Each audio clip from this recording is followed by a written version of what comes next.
खुशामदीद, बहुत बहुत शुक्रिया, बहुत बहुत स्वागत आप सभी का। 5 के पंच में मैं हूं आपके साथ आसिफ रशीद। 5 बजे की कुछ बड़ी खबरें लेकर जम्मू कश्मीर से दिल्ली तक हमारी नजर खास खबरों पर रहती है। कुछ बड़ी ताजा तरीन डेवलपमेंट्स होती हैं, उन पर खबर रहती है।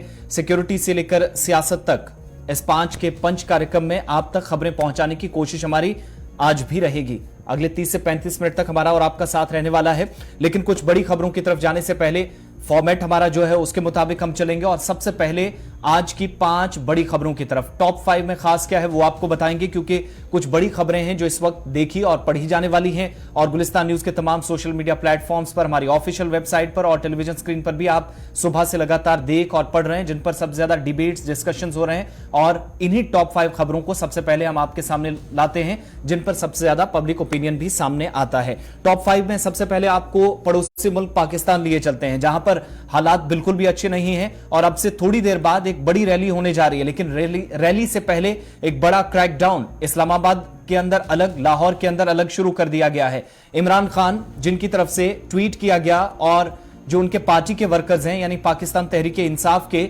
उन्होंने रैली के लिए कॉल दी थी। मीनारे पाकिस्तान पर चौथी बार ऐसा था जब पाकिस्तान के पूर्व प्रधानमंत्री इमरान खान रैली करने जा रहे थे।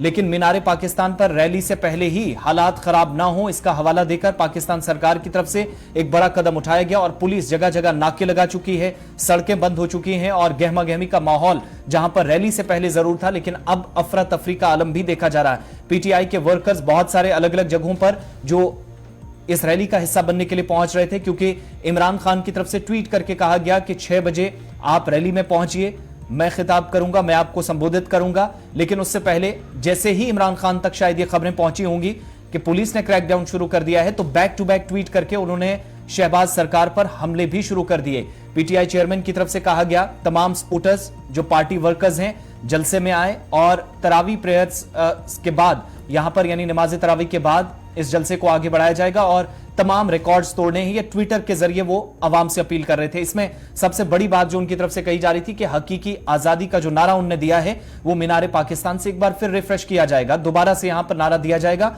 और आज बड़ी संख्या में लोग पहुंचेंगे, ये उम्मीद तो की जा रही थी। लेकिन उससे पहले अभी तक की पाकिस्तानी मीडिया रिपोर्ट्स को अगर सही माने तो 100 से ज्यादा लोगों को गिरफ्तार किया गया है जो मीनारे पाकिस्तान के आसपास लाहौर के अंदर तैयारियां कर रहे थे, इस्लामाबाद और मुल्तान से इस तरफ आने की कोशिशें कर रहे थे जलसे में शामिल होने के लिए। और तरावी के बाद, नमाज मगरिब के बाद काफी ज्यादा यहां पर गहमा गहमी देखी जानी थी। लेकिन रिकॉर्ड टूटने से पहले क्रैकडाउन शुरू हो गया है और इमरान खान के बड़े वर्कर्स जो बड़ी संख्या में हैं या बड़े लीडर्स भी हैं, उनको गिरफ्तार करने का सिलसिला शुरू हो गया है। यह हलचल उस तरफ 6 बजे का वक्त दिया गया था। 6 बजे के बाद अब से थोड़ी देर बाद आप देखेंगे कि और हलचल दिखेगी। और कुछ एक खबरें ये भी जो पाकिस्तान मीडिया रिपोर्ट कर रहा है कि कुछ इलाकों में जो पीटीआई वर्कर्स मीनारे पाकिस्तान की तरफ आ रहे थे, रास्ते में रोकने की कोशिशों के दौरान झड़पें भी पुलिस के साथ कर रहे हैं और बहुत सारे लोग जख्मी हो सकते हैं। इस तरह की खबरें सरहद पार से आ रही हैं। लेकिन इस तरफ भी सियासी गहमा गहमी काफी ज्यादा है। टॉप 5 में दूसरी खबर आपको दारुल हुकूमत नई दिल्ली से, यानी राजधानी के अंदर भी जहां पर सियासी माहौल काफी गर्म है। पिछले 3 दिनों से कांग्रेस लीडर राहुल गांधी को लेकर चाहे कोर्ट की बात हो, संसद की बात हो या सड़कों पर काफी ज्यादा तनाव, काफी ज्यादा गहमा गहमी, काफी ज्यादा बहस हमने देखी है। दूसरी खबर की तरफ चलेंगे, बात राहुल गांधी के हवाले से, क्योंकि राहुल गांधी जिन्होंने आज प्रेस कॉन्फ्रेंस की और पिछले 3 दिनों में जो कुछ हुआ उस पर सफाई देने के लिए आए। सूरत कोर्ट के अंदर डिफेमेशन केस के बाद उनको सजा 2 साल की हुई। जो मुचलका था 15,000 रुपए का, वो देने के लिए उनकी तरफ से तैयारी की गई थी और कोर्ट में पेश हुए, वो 15,000 रुपए भी दिए। लेकिन उस सजा के बाद कल उन्हें डिस्क्वालीफाई कर दिया गया, यानी अब वो संसद में नहीं जा सकते। अब उनकी जो सदस्यता थी वो रद्द कर दी गई, वो कल हमने आपको बताया था। उसके बाद ये उम्मीद की जा रही थी कि मीटिंग्स रात तक होती रही। कांग्रेस ने वरिष्ठ नेताओं को बुलाकर मीटिंग की, आगे की स्ट्रेटेजीज क्या हैं। और दूसरी तरफ कर्नाटका के अंदर जहां पर चुनाव भी हैं और वायनाड से पार्लियामेंटेरियन भी राहुल गांधी थे, तो परेशानियां इसलिए भी बढ़ रही थी। और 2024 का भी एक बड़ा जो टारगेट अपोजिशन के सामने है, वो सारी चीजें सामने रखते हुए राहुल गांधी या कांग्रेस के बाकी नेता क्या करेंगे, क्या स्ट्रेटेजीज रहेंगी। जब अलग अलग जगहों से हमने देखा कि उनको सपोर्ट मिला और सरकार की काफी ज्यादा इस पर हमने देखा कि तनकीद हुई, काफी ज्यादा सरकार को इस पर जवाबी हमले भी अभी तक झेलने पड़े। लेकिन आज यह हुआ कि राहुल गांधी ने प्रेस कॉन्फ्रेंस की, सफाई दी और कहा कि मैं माफी नहीं मांगूंगा। मैंने डिटेल वाइज लोकसभा के स्पीकर को भी लिखा कि कुछ मिनिस्टर्स ने उनको लेकर झूठ बोला है, उन पर आरोप लगाए हैं कि लंदन में इस तरीके से उन्होंने ये बातें कही हैं और बाहर के लोगों से कहा है कि लोकतंत्र भारत का खतरे में है, तो आप भारत के अंदर आकर दखल दीजिए। ऐसा उन्होंने नहीं कहा। एक उस पर सफाई। दूसरा सवाल मैं अडानी को लेकर, प्रधानमंत्री को लेकर पूछूंगा, वो पूछता रहूंगा और मैं माफी नहीं मांगूंगा। और ये कहते हुए कि मैं सावरकर नहीं हूं, राहुल गांधी जो मेरा खून है वो कभी माफी नहीं मांगता, ना मुझे इस बात की इजाजत देता है। मैं किसी से डरता नहीं, ये राहुल गांधी कह रहे थे। थोड़ी देर बाद बीजेपी भी सामने आई और फिर से वही आरोप लगा जो परसों कोर्ट के फैसले के बाद से लग रहा था कि ओबीसी अदर बैकवर्ड क्लासेस का मोदी सरनेम को लेकर जो बयान 2019 में दिया गया था, जिसको लेकर ये सारी कार्रवाई हुई और सदस्यता भी खोनी पड़ी राहुल गांधी को, तो उस पर बीजेपी ने पलटवार करते हुए कहा कि ओबीसी समाज का यहां पर अपमान किया गया है, तौहीन बीजेपी ने इल्जाम लगाया कि कांग्रेस लीडर राहुल गांधी की तरफ से की गई है, लिहाजा कार्रवाई कानून के मुताबिक हुई है। अब ये सारी चीजें छुपाने के लिए और इधर सोमवार से अलग अलग जगहों पर कांग्रेस युवा मोर्चा पूरे देश के अंदर प्रोटेस्ट करेगी, जबकि राहुल गांधी के खिलाफ भी बीजेपी मैदान में उतरने के लिए तैयारियां कर चुकी है, प्रदर्शन वो भी करेंगे। टॉप 5 में तीसरी खबर की तरफ चलेंगे, जो बड़ी इंपॉर्टेंट खबर है और चीफ जस्टिस ऑफ इंडिया का बड़ा इंपॉर्टेंट बयान सामने आया। कहते हैं कि सिस्टम के अंदर जुडिशरी बड़ी इंपॉर्टेंट होती है, लेकिन 3 बातें आज एक स्टेज से उन्होंने कही एक प्रोग्राम के दौरान। एक तो ये जिस पर सबसे ज्यादा फोकस होना चाहिए उनके अनुसार नहीं है डीवाई चंद्रचूड़ जो कि चीफ जस्टिस ऑफ इंडिया हैं और प्रोग्राम से मंच से आज कह रहे थे कि सबसे पहले उन लोगों की सैलरी बढ़ाई जाए, उन लोगों को पैसा दिया जाए, जूनियर लॉयर्स हैं, कम से कम उनको तो हौसला मिले। जुडिशरी का असली अगर मतलब है तो लॉयर्स को भी साथ रखना हम सब की जिम्मेदारी है, ये बताते हुए कि सबसे पहले उन पर फोकस होना चाहिए और जिम्मेदारी समझते हुए जो एंट्री लेवल पे ऑफ जूनियर लॉयर्स है उसको एनहांस किया जाए, बढ़ाया जाना चाहिए, ताकि कम से कम हमें कहीं पर यह ना लगे कि निचले अदालतों के अंदर या निचले कोर्ट्स के अंदर केसेस कमजोर पड़ रहे हैं। दूसरी बात उन्होंने कही कि आज के वक्त में ये जो स्टीरियोटाइप्स है, तरह तरह की बातें वर्क कल्चर को लेकर की जाती है और यह भी कहा जाता है कि अदालतें बहुत हद तक सरकार के कहने के मुताबिक या सरकारी कामों से प्रभावित होती हैं, इन चीजों से बाहर निकलना होगा। आप भरोसा रखिए जुडिशरी या न्यायपालिका जो है उस पर भरोसा रखने का मतलब यह है कि आपके साथ इंसाफ होगा, जिसके साथ गलत होगा उसके साथ भी अदालतें इंसाफ करने के लिए तैयार है। तीसरी बड़ी बात उन्होंने कही कि आज के वक्त में रिश्तों को मजबूत बनाने की कोशिश करनी चाहिए बार और बेंच के बीच, और सारे स्टेक होल्डर्स जो हैं जस्टिस सिस्टम को मजबूत बनाने के लिए आगे आए। बहुत सारा ट्रस्ट, बहुत सारी फंक्शनिंग कोऑर्डिनेशन जो इस वक्त है, तालमेल की जरूरत है, इस पर फोकस होना चाहिए। और सुप्रीम कोर्ट कई बार उनके अनुसार रिप्रेजेंटेशन, सुप्रीम कोर्ट जो है वो देश को रिप्रेजेंट करता है, लेकिन जो छोटी अदालतें हैं उन पर अगर किसी ने फोकस नहीं किया तो ये सुप्रीम कोर्ट ही है जो अलग अलग राज्यों के अंदर, केंद्र शासित प्रदेशों के अंदर, हाई कोर्ट्स या रीजन्स के अंदर कोर्ट्स की जो कामकाज है वो बेहतर हो सके, इस पर उन्होंने फोकस किया है उच्च न्यायालय से यानी सुप्रीम कोर्ट से। Chief justice of India doctor D Y Chandrachud की तरफ से आज ये बयान आया, जिसमें वकीलों को लेकर बात की, सैलरी एनहेंसमेंट की बात की और साथ ही साथ जुडिशरी सिस्टम मजबूत कैसे होगा, बार और बेंच के बीच का रिलेशन, उसमें फर्क क्या होना चाहिए, कैसे मजबूत किया जा सकता है, उस पर बात की। चौथी तस्वीर आपके सामने टॉप 5 में रखेंगे जम्मू कश्मीर के अंदर, जहां पर मौसम ने करवट ली है और मौसम बदलते ही निचले इलाके हों या ऊपरी इलाके हों, एक बार फिर सर्दी का एहसास लोगों को होने लगा है। ताजा तस्वीरें चिनाब वैली से आपके सामने उत्तरी कश्मीर तक की हैं, गुलमर्ग के अंदर जहां पर पर्यटक काफी खुश नजर आ रहे हैं, बर्फ की सफेद चादर पर लुत्फअंदोज हो रहे हैं, खेलते हुए नजर आ रहे हैं, लेकिन इन सब के बीच में टेम्परेचर भी काफी डाउन हुआ। पहलगाम के अंदर 0.5, श्रीनगर के अंदर 5.8, गुलमर्ग के अंदर -1 डिग्री तक दोबारा से टेम्परेचर पहुंच गया है। यह सब तभी हुआ है जब लगातार बर्फबारी इन इलाकों में हो रही है, निचले इलाकों में बारिशें भी हो रही हैं और इन सब के बीच में अगले 24 घंटों में यानी 25 मार्च को जो आज दिन भर चल रहा था वो 26 तारीख को भी असर अपना दिखा सकता है। गुलमर्ग, पहलगाम, नथा टॉप और आसपास के इलाकों में काफी ज्यादा बर्फबारी के बाद बारिशें भी साथ साथ और ठंड महसूस की जा रही है, जिसकी वजह से बहुत सारे इलाकों के अंदर लोगों ने यह भी महसूस किया कि पिछले कुछ दिनों से गर्मी पड़ रही थी उससे राहत मिली है। द्रास जो कि सबसे ठंडा या सर्द मकाम है लद्दाख के अंदर, वहां पर भी -1.1 तक टेम्परेचर चला गया है। करगिल 0.2, लेह में भी 3.2 तक, जम्मू के अंदर भी जहां पर 13.2, कटरा 10, बटोत 3.5 और बनिहाल में और बदरवा में भी टेम्परेचर काफी नीचे गया है, तापमान में गिरावट दर्ज की गई है। और पांचवी और इंपॉर्टेंट खबर आपके सामने, जम्मू कश्मीर के अंदर नेशनल हाईवेज के ऊपर गाड़ियों को सड़क हादसों से बचाया जाए या हादसा को कम किया जाए, इसके लिए एक मजबूत स्ट्रेटेजी मिनिस्ट्री बना रही है। और एक रिपोर्ट मौत की सामने आई जो सुबह भी हमने आपको बताई थी कि जम्मू कश्मीर के अंदर सड़क हादसे 2022 में काफी ज्यादा हुए, लेकिन 2023 में भी नेशनल हाईवे सबसे ज्यादा सड़क हादसों का कारण बनी है। चिनाब वैली से लेकर कश्मीर प्रांत तक, इधर जम्मू से लेकर रामबन, कठुआ और उधमपुर के ये जो रास्ते हैं जो हाईवे कठुआ वाली साइड से जो जम्मू श्रीनगर नेशनल हाईवे को टच करते हैं, उन एरियाज के अंदर सड़क हादसे काफी ज्यादा, यानी जम्मू डिवीजन सड़क हादसों में सबसे ऊपर रहा है।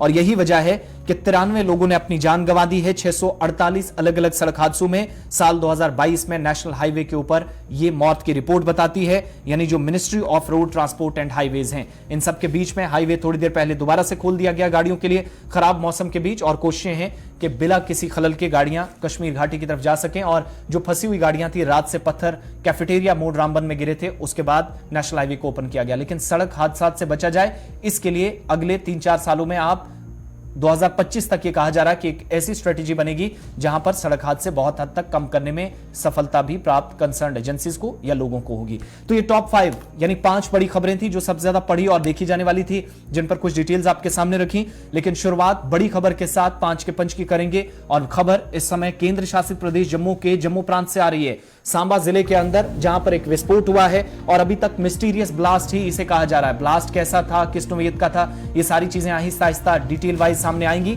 लेकिन स्क्रैप फैक्ट्री के अंदर हुए इस धमाके में एक व्यक्ति की जान चली गई है, जबकि कुल मिलाकर अभी तक जो हमारे पास जानकारी है उसके अनुसार 4 लोग घायल हुए हैं, जिनमें एक क्रिटिकल बताया जा रहा है। गवर्नमेंट मेडिकल कॉलेज व अस्पताल जम्मू सभी लोगों को रेफर कर दिया गया है। स्क्रैप फैक्ट्री के बाहर की और अंदर की दोनों तस्वीरें आपके सामने, जिस जगह पर ब्लास्ट हुआ है वहां पर पुलिस और बाकी एजेंसीज भी पहुंची है और घायलों को न केवल अस्पताल पहुंचाया गया, लेकिन साथ साथ ब्लास्ट की साथ ही इन्वेस्टिगेशन मैटर भी काफी इंपॉर्टेंट समझा जा रहा। तो ये जो रहस्यमय स्थिति बनी है यहां पर, या ये जो ब्लास्ट हुआ है, मिस्टीरियस सर्कमस्टांसेस में ब्लास्ट होने की खबर आई, इसमें अभी तक जो मौत हुई है या जिन लोगों के घायल होने की खबर आई, इसके अलावा बाकी जमीन पर जायजा लेने के लिए इस वक्त पुलिस भी पहुंच गई है। सीधा ऋषि खजूरिया के पास सांबा चलेंगे, हमारे साथ डिटेल वाइज और भी बताएंगे कि इस खबर में और जानकारी क्या है, क्या और इस आधे घंटे के अंदर ऋषि आपके पास जानकारी जुट पाई है, ब्लास्ट किस तरह का था, क्या मिस्टीरियस ब्लास्ट से समझा जाए या आधिकारिक तौर पर पुलिस की तरफ से कोई पुष्टि की गई है इसकी?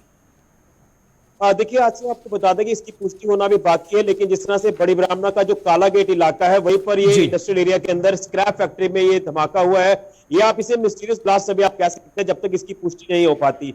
और इस मिस्टीरियस ब्लास्ट की बात करें तो ये जो स्क्रैप फैक्ट्री में हुआ है, जिसमें एक व्यक्ति की अभी तक मौत बताई जा रही है और 4 से 5 लोग जो वो घायल हुए हैं।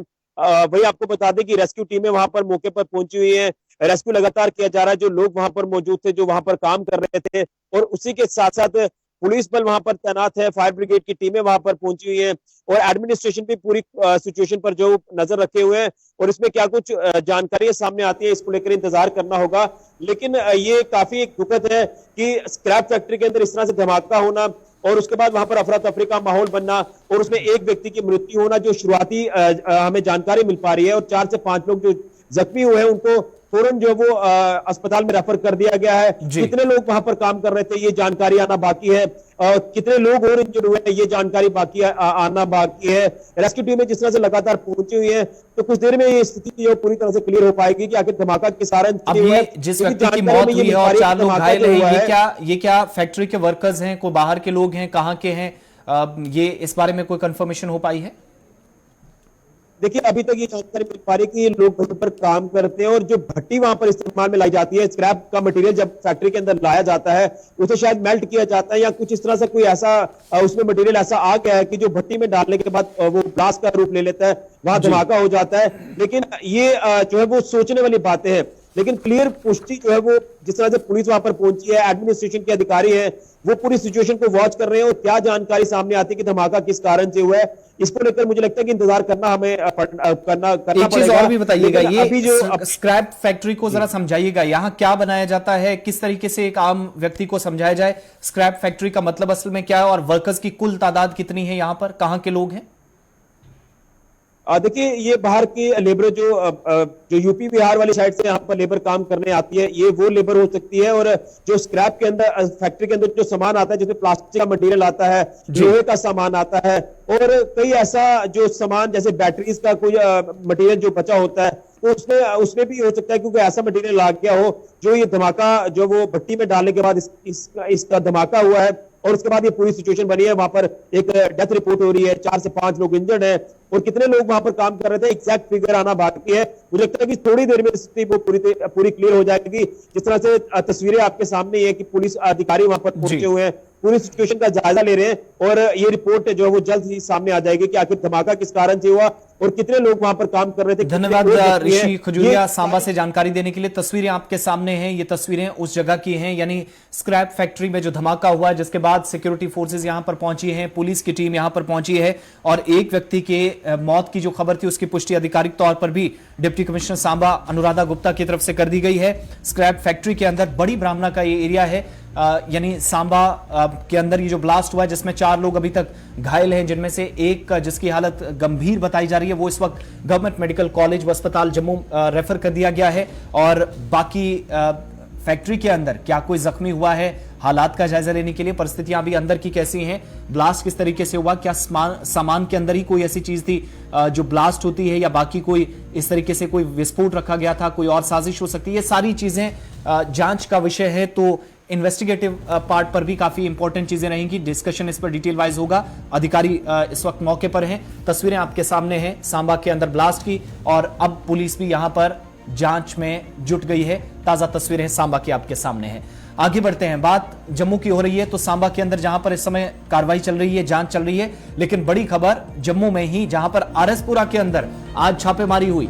अलग अलग इलाकों के अंदर जम्मू के अंदर भी वो ऑपरेशन जो अमृतपाल से जुड़ा हुआ था और पंजाब हरियाणा दिल्ली तक छापेमारी की जा रही थी, वो ऑपरेशन अब जम्मू तक पहुंच गया है और अमृतपाल केस में आरएसपुरा जम्मू से एक जोड़ा हिरासत में लिया गया है।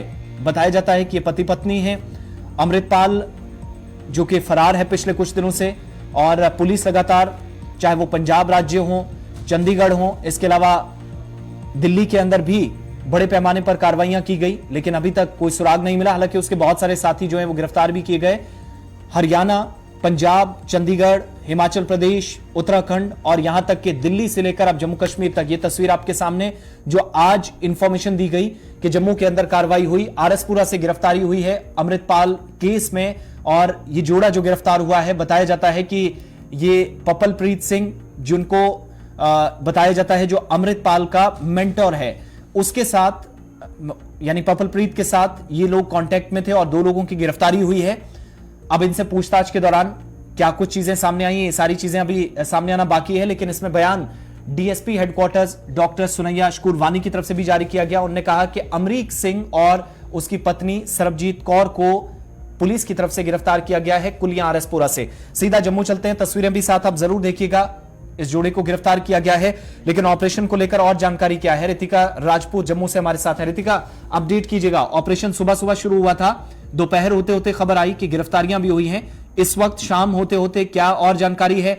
खबर यह है कि जम्मू शहर के अंदर भी कुछ ऐसे लोग हो सकते हैं सस्पेक्टेड जिनके लिंक्स पपलप्रीत के साथ या जो बताया जाता है कि खालिस्तानी समर्थक या उनके जो करीबी हैं उनके साथ लिंक्स हैं। पुलिस की तरफ से इस तरह की कोई डिटेल सामने आई है, क्या जानकारी है?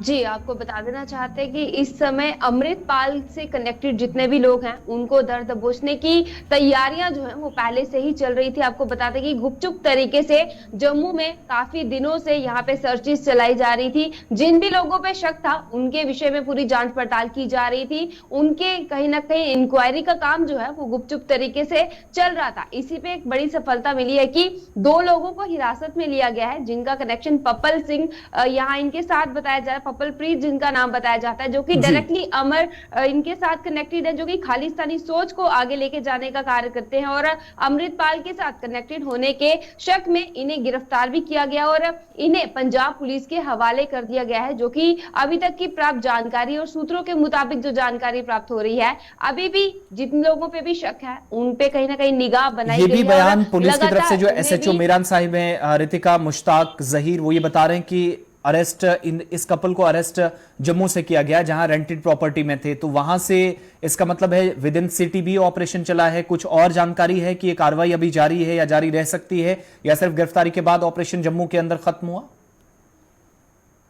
जी, आरएसपुरा में जहां पे इनकी गिरफ्तारी हुई है, आपको बताते कि किराए के मकान में ये कपल वहां पे रहता था और अभी भी जम्मू के अलग अलग इलाकों में जहां भी व्यक्तियों पे शक है, वहां पे कहीं ना कहीं सर्चेज जरूर हो सकती हैं आने वाले समय, क्योंकि काफी समय से सूत्रों की माने तो बहुत से लोगों पे निगाह रखी गई थी और उनके विषय में जानकारी प्राप्त करने का कार्य लगातार जो है वो जम्मू में चल रहा है। यानी कि जी। आने वाले समय में जो भी लोग कनेक्टेड पाए जाएंगे, बड़ी कार्रवाई हो सकती है। बहुत बहुत शुक्रिया जानकारी देने के लिए। जम्मू से रितिका राजपूत हमारे साथ थे। और जो बयान पुलिस का आया है उसमें जहीर मुश्ताक जो कि एसएचओ है मीरान साहिब के, उन्होंने कहा कि अमरीक सिंह और सरबजीत कौर ये पति पत्नी है और इस जोड़े को आरएसपुरा के असल में है, लेकिन एक रेंटेड प्रॉपर्टी यानी किराए के घर में जो कि जम्मू के अंदर रह रहे थे वहां से गिरफ्तार किया गया कुलियां के अंदर, और पिछली रात इनको पकड़ा गया है। और इन सब के बीच में अब यह भी कहा जा रहा है कि कुछ और स्पेसिफिक इंफॉर्मेशन की बेस पे बहुत सारे लोगों और भी पूछताछ कर सकते हैं। और पंजाब पुलिस और जम्मू कश्मीर पुलिस इस वक्त मिलकर काम कर रही है। और अब खबर यह है कि ये जो अरेस्ट किया गया जोड़ा है जिसको आरएसपुरा से पकड़ा गया है, ये पंजाब पुलिस के हवाले भी किया जा सकता है और पूछताछ के लिए, इन्वेस्टिगेशन के लिए। आगे बढ़ते हैं, बात स्वास्थ्य सेवाओं की भी करते हैं, क्योंकि आज एक सूची सामने आई है और जम्मू कश्मीर में नेशनल हेल्थ मिशन की तरफ से एक लंबी लिस्ट जारी कर दी गई है जिसमें जम्मू कश्मीर के अंदर किस अस्पताल की क्या बेहतर परफॉर्मेंस है, सही है या नहीं है, इसके सवाल जवाब बहुत हद तक मिले हैं। फरवरी 2023 के लिए अस्पतालों की रैंकिंग जारी कर दी गई है और प्रशासन की तरफ से, एडमिनिस्ट्रेशन की तरफ से 578 ऐसी फैसिलिटीज या स्वास्थ्य सुविधाएं जो थी कवर किया गया है इस सर्वे के दौरान, इस पिछले महीने में। और सीडी अस्पताल जम्मू का जो इस वक्त नंबर 1 पर है, नेशनल हेल्थ मिशन की तरफ से यह काम किया गया था। हर महीने रैंकिंग के लिए जो एक सर्वे बाकायदा होता है कि हॉस्पिटल मैनेजमेंट इंफॉर्मेशन सिस्टम कैसा है, तो उसमें CD hospital top of the list रहा है। फैसल हमारे साथ इस वक्त ज्वाइन किए हुए हैं। फैसल, जम्मू प्रोविंस से और कश्मीर प्रोविंस से कौन से बड़े अस्पताल हैं जिन पर पहले सवाल थे लेकिन एनएचएम ने इस लिस्ट के जरिए उनको क्लीन चिट दे दी है, और कौन से ऐसे नए अस्पताल हैं जो पहली बार इस लिस्ट में अपनी जगह बनाने में कामयाब रहे?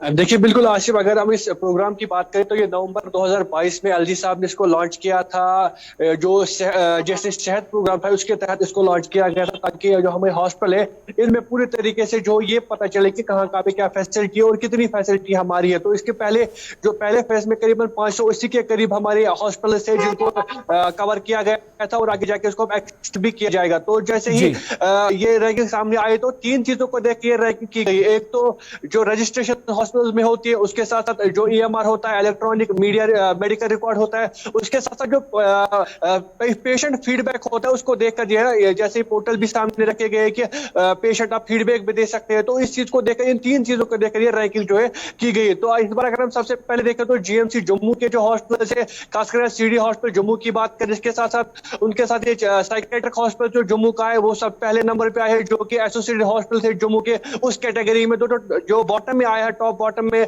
5 बॉटम में जो आया है उसमें हॉस्पिटल एसएमएचएस आया है, कश्मीर का कश्मीर नर्सिंग होम आया है, और इसके साथ साथ जो डिस्ट्रिक्ट हॉस्पिटल थे हमारे उनमें सबसे पहले नंबर पे जो है डिस्ट्रिक्ट हॉस्पिटल शुपियां आया है, उसके बाद रियासी आया है, और जो टॉप जो बॉटम 5 में आया है उसमें जो है हम कह सकते हैं कि जो डिस्ट्रिक्ट हॉस्पिटल किश्तवाड़ है वो आया है, उसके साथ साथ ये आया है हंदवारा आया है। तो इसी के साथ साथ जो हमारे कम्युनिटी सेंटर्स थे उसमें भी मुख्तलिफ हॉस्पिटल्स आए हैं जो कि पहले इसमें नहीं आए थे। न्यू हॉस्पिटल जो हमारे न्यू टाइप जो प्राइमरी सेंटर्स हमारे जो कि नए ही लॉन्च किए गए थे, जो कम है, उनके भी काफी ज्यादा हॉस्पिटल जो इसमें आए। यानी जो लोगों का भी फीडबैक मिल रहा है हॉस्पिटल के हवाले से, इस पर भी सबसे पहले नंबर पे जम्मू के हॉस्पिटल देखने को मिले, जिसमें चेस्ट डिजीज हॉस्पिटल जम्मू का है वो पहले नंबर पे आया है। वहाँ पे रजिस्ट्रेशन लोगों की हुई है, लोगों का फीडबैक वहाँ पे आया है कि अच्छी फैसिलिटी मिली है। उसके साथ साथ जो साइकेट्रिक हॉस्पिटल है जम्मू का, उसमें भी अच्छा खासा रेस्पॉन्स आया। लेकिन कश्मीर के जो हमारे जो हॉस्पिटल्स है जो कि पहले जिनके जो पे सवालात भी उठे थे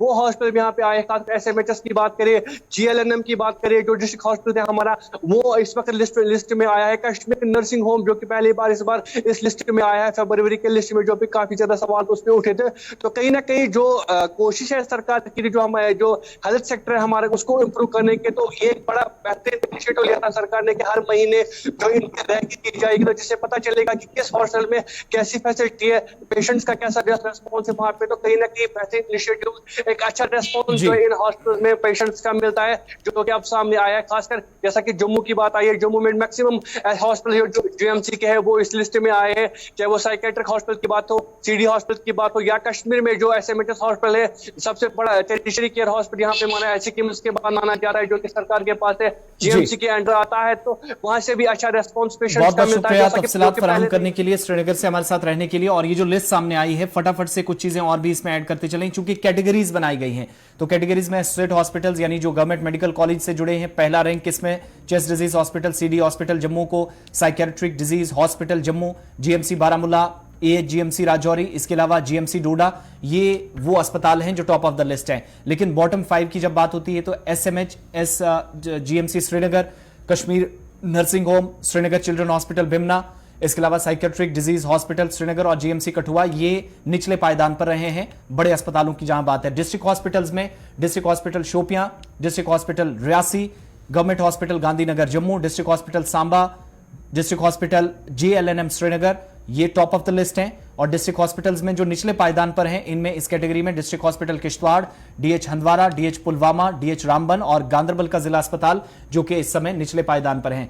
कम्युनिटीज हेल्थ सेंटर्स की जहां तक बात है, सीएचसीज की बात है, तो सीएचसी रामगढ़ जिसने पहला यहां पर स्थान प्राप्त किया है, CHC Jainpura, CHC Dooru, EH Vijaypur, इसके अलावा सीएचसी सीर, ये टॉप ऑफ द लिस्ट हैं। सीएचसीज में जो निचले पायदान पर हैं, इसमें CHC Darhal, CHC Magam, CHC Jachaldara और सीएचसी ठाठरी और तराल निचले पायदान पर हैं।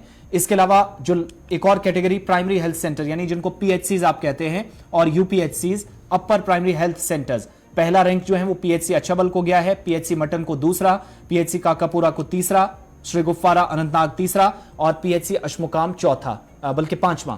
और बॉटम में निचले पायदान पर जो यूपीएचसीज की बात है तो संगम, और इसके अलावा ठक्करकोट, पीएचसी टीटवाल और पीएचसी मसो और पीएचसी मचिल, ये निचले पायदान पर हैं ये पीएचसीज की। तो upper primary health centres, PHC, CHC, district hospital और एसोसिएट हॉस्पिटल्स में किसमें कितनी फैसिलिटी है, उस बेस पर ये रैंकिंग होती है। टेक्नोलॉजी ड्रिवन चीजें कितनी है, सिस्टम को कितना बेहतर किया गया है, उस पर नेशनल हेल्थ मिशन ने 578 फैसिलिटीज को सामने रखकर सर्वे किया, अस्पतालों को चेक किया। और लेफ्टिनेंट गवर्नर की तरफ से प्रोग्राम जो जारी पिछले साल किया गया था, उसकी शुरुआत के बाद ये हर महीने जो रैंकिंग सामने आती है फरवरी 2023 में आपके सामने डिटेल्स हमने रख दी है। आगे बढ़ते हैं, अस्पतालों के बाद, स्वास्थ्य सेवाओं के बाद बात रेलवेज की करते हैं, क्योंकि जम्मू कश्मीर अब विशेषकर कश्मीर घाटी यानी कश्मीर प्रांत जो है वो देश के बाकी हिस्सों के साथ दिसंबर 2023 तक जुड़ जाएगा। और जम्मू कश्मीर में अगले साल वंदे भारत ट्रेनें भी चलना शुरू हो जाएगी। केंद्रीय मंत्री जो कि जम्मू कश्मीर के दौरे पर हैं, अश्वनी वैष्णव, जिनने आज कश्मीर के अंदर प्रेस कॉन्फ्रेंस भी की, उधमपुर, बारामूला, बनिहाल रेलवे लिंक का भी उन्होंने, बनिहाल बारामूला विशेषकर जहां अफसरों से मिले, मुलाकातें की और जायजा उन्होंने लिया। और सबसे पहले वो तस्वीरें दिखाइएगा जहां पर ये बारामूला की तस्वीरें आपके सामने हैं। सख्त सिक्योरिटी के बीच आज पहुंचे थे और रेलवे लाइन का वो जायजा लेने के लिए, और कैसे एक्सटेंशन का काम अगर आगे फ्यूचर में लिया जाता है हाथ में तो वो कंप्लीट किया जाएगा। वो दूसरा, बडगाम श्रीनगर के अंदर जहां जहां पर काम की जरूरत थी अधिकारियों से, उस पर उन्होंने ब्रीफली डिस्कस किया। ये सारी चीजें आज डिस्कस की गई। लेकिन सबसे इंपॉर्टेंट चीज जो प्रेस कॉन्फ्रेंस में उन्होंने कही कि भारतीय रेलवे की इस समय कोशिश है कि कश्मीर जो एक ऐसा क्षेत्र है जो रेलवेज के लिहाज से पीछे रहा, और जहां की संस्कृति, जहां के हाथ से बनाई जाने वाली चीजें या ऐसे कुछ प्रोडक्ट्स जो तैयार होते हैं इंटरनेशनल मार्केट में ले जा सकते हैं, लेकिन रेलवेज का ना होना एक बड़ी परेशानी थी, या ट्रेन के जरिए कश्मीर घाटी का अन्य राज्यों के साथ, जम्मू के साथ ना जुड़ना बड़ी परेशानी थी। तो दिन भर की तस्वीरें आपके सामने, लेकिन दो बड़े ऐलान कर दिए गए कि अगले साल वंदे भारत ट्रेनें चलेंगी। केंद्रीय मंत्री रेलवे के जो केंद्रीय मंत्री हैं अश्वनी वैष्णव, उन्होंने ये भी आज क्लियर कर दिया कि जो फाइनल डेडलाइन है वो है कश्मीर को जम्मू के साथ थ्रू रेल लिंक जोड़ा जाएगा, वो दिसंबर 2023 में, यानी ये लास्ट डेडलाइन है उनके मुताबिक। और ये तस्वीरें, एक्सक्लूसिव विजुअल्स उस पुल की जो दुनिया का सबसे ऊंचा रेलवे आर्क ब्रिज है। रेल मंत्री ने विश्व के सबसे ऊंचे आर्क पुल का निरीक्षण भी किया है।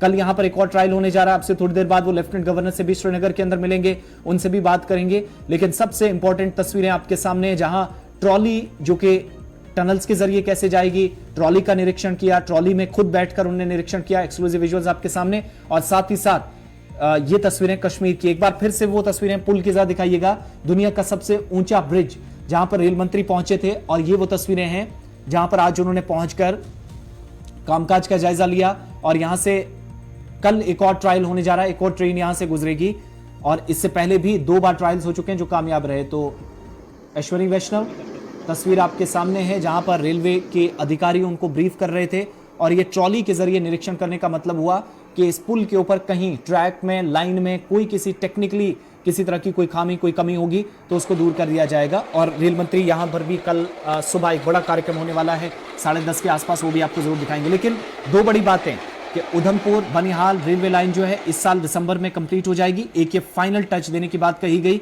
कि अब ये लास्ट डेडलाइन है। दूसरा बड़ा वादा कि वंदे भारत ट्रेनें अगले साल से जम्मू कश्मीर पहुंचेंगी, इसके लिए भी वादा कर दिया गया। कश्मीर घाटी पहुंचाने का काम भी शुरू कर दिया जाएगा। रेल मंत्री अश्विनी वैष्णव को सुनिएगा जो आज कश्मीर में प्रेस कॉन्फ्रेंस कर रहे थे। तो इन सारे प्रोजेक्ट्स के फैसले बहुत जल्दी लिए जाएंगे। सबसे इम्पोर्टेंट है अपने लिए जम्मू से कश्मीर के बीच में ट्रेन लाइन को थ्रू करना, राइट, उधमपुर, श्रीनगर, बारामूला को कंप्लीट करना, ये फाइनल है। इसका कारण मैं आपको बताता हूँ। एक तो जो 2014 के पहले वाला पीरियड था उसमें फंडिंग बहुत कम होती थी।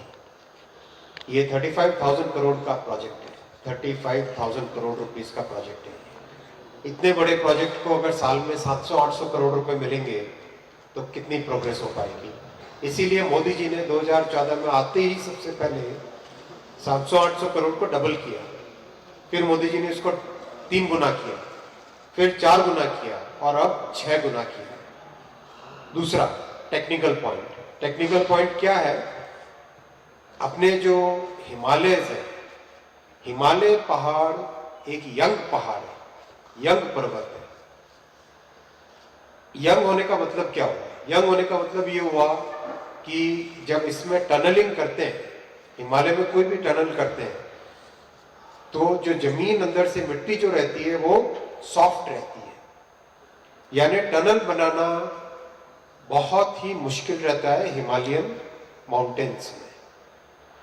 इसको अगर आप कंपेयर करो दूसरे किसी माउंटेन्स में जो कि पुराने माउंटेन है, जो एज के हिसाब से ज्यादा है, जैसे विंध्याचल के विंध्या माउंटेन्स में कहीं करो, वेस्टर्न घाट्स में कहीं करो, बहुत आसान होता है क्योंकि वहां पे सॉलिड ग्रेनाइट रॉक मिलता है, solid granite, hard granite rock मिलता है। जितना हार्ड स्टोन होता है टनल बनाना उतना आसान होता है। जितना सॉफ्ट मिट्टी रहती है पहाड़ के अंदर उतना टनल बनाना मुश्किल होता है क्योंकि टनल धंस जाती है। जितने भी बड़े चैलेंजेस थे वो पूरे हो चुके हैं।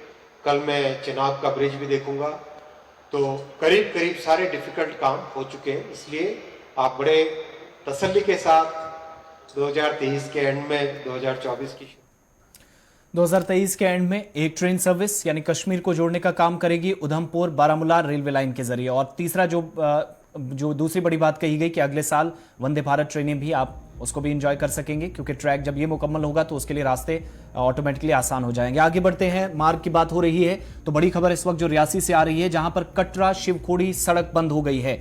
एक ऑप्शन रहता था यात्रियों के पास जो शिवखोड़ी डायरेक्ट जा सकते थे और जमीन धंसने का एक यहां पर बताया जाता है कि इंसिडेंट सामने आया, जिसके बाद आवाजाही के लिए इस सड़क को बंद कर दिया गया है। और एक तो ये कि मोहल्ला महादेव और ऋषि चौक से अब गुजरने के लिए वाहनों को इजाजत दी गई है, लेकिन जो डायरेक्ट रास्ता था वो बंद होने की खबर है। और ये आपके सामने तस्वीर है कटरा रियासी की, उस मार्ग की जो शिवखोड़ी वाले रास्ते को जोड़ता था, जहां पर यात्री आज के दिन में काफी ज्यादा और नवरात्रों में काफी ज्यादा भीड़ भी देखी जा रही थी। सोनू कोहली हमारे साथ इस समय रियासी कटरा से जुड़े हुए हैं। सोनू, क्या डिटेल्स हैं और आधिकारिक तौर पर क्या दूसरा रास्ता यानी रूट डाइवर्ट कर दिया गया है और इस खबर को लेकर क्या आधिकारिक तौर पर पुष्टि की गई है? ये जो ब्रेक हुआ पूरा, एक हम देख रहे हैं कि एक जो पक्का डंगा था लेकिन शायद ये भी काम नहीं आया इस वक्त यात्रा की। जी मैं आपको बता दूं, कटरा से लगभग 200 से 250 गाड़ी जो देवी शिवखोड़ी की ओर जाती थी, जहां से जो भी श्रद्धालु मां वैष्णो देवी के दर्शन करने के लिए आता था वो दर्शन करने के लिए जाता था।